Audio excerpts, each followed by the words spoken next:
राजस्थान कांग्रेस में बगावत और सियासी संग्राम के बाद भले ही पार्टी ने संगठन और व्यवस्थित करने के लिए 3 लोगों की कमेटी बना दी गई हो, लेकिन अंदर खाने चर्चा यही है कि संगठन में होने वाली नियुक्तियों में मुख्यमंत्री अशोक गहलोत का खेमा ही हावी रहेगा।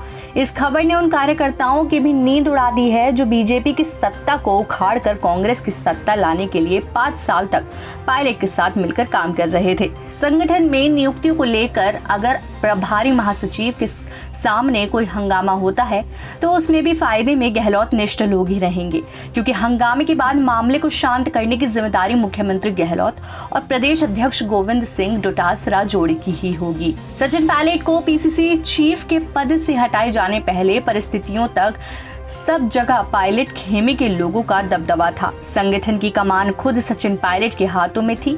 उस सूरत में 50 से 50 का फॉर्मूला बन सकता था, लेकिन अब परिस्थितियां पहले से बिल्कुल उलट हैं। पीसीसी के प्रदेश अध्यक्ष से लेकर सेवा दल, यूथ कांग्रेस और एनएसयूआई तक के मुख्यमंत्री अशोक गहलोत के निष्ठावान लोगों का दबदबा है। ऐसे में अब किसी फॉर्मूले की गुंजाइश कम ही बची है। पार्टी के सूत्रों की माने तो पिछली बार की जंबो कार्यकारिणी का सियासी संग्राम के दौरान कोई फायदा नजर नहीं आया। उल्टे कई पदाधिकारियों ने सचिन पायलट के समर्थक में इस्तीफा दे दिया, जिससे संगठन का तालमेल डोल गया था। जानकारों की माने तो नई बनने वाली कार्यकारिणी में 50 से ज्यादा लोगों को रखने की गुंजाइश नहीं है।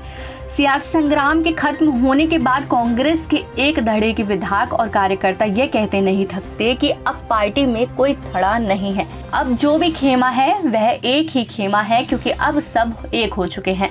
लेकिन इस एक होने के दावों के बीच यह मैसेज देने की भी कोशिश की जा रही है कि अब होगा वही जो गहलोत चाहेंगे। हालांकि कार्यकारिणी में बैलेंस बनाया जाना इस बात पर भी निर्भर होगा कि पायलट कितने लोगों के लिए लड़ाई लड़ सकते हैं। लेकिन इस पूरी काव्याद के बीच पायलट खेमे के उन लोगों की आवाज नक्कार खाने में तूती बनकर रह गई है जिन्होंने पायलट के समर्थक में इस्तीफा दिए थे। ऐसी और खबरों के लिए देखते रहिए करंट न्यूज और लाइक कीजिए, शेयर कीजिए, सब्सक्राइब कीजिए।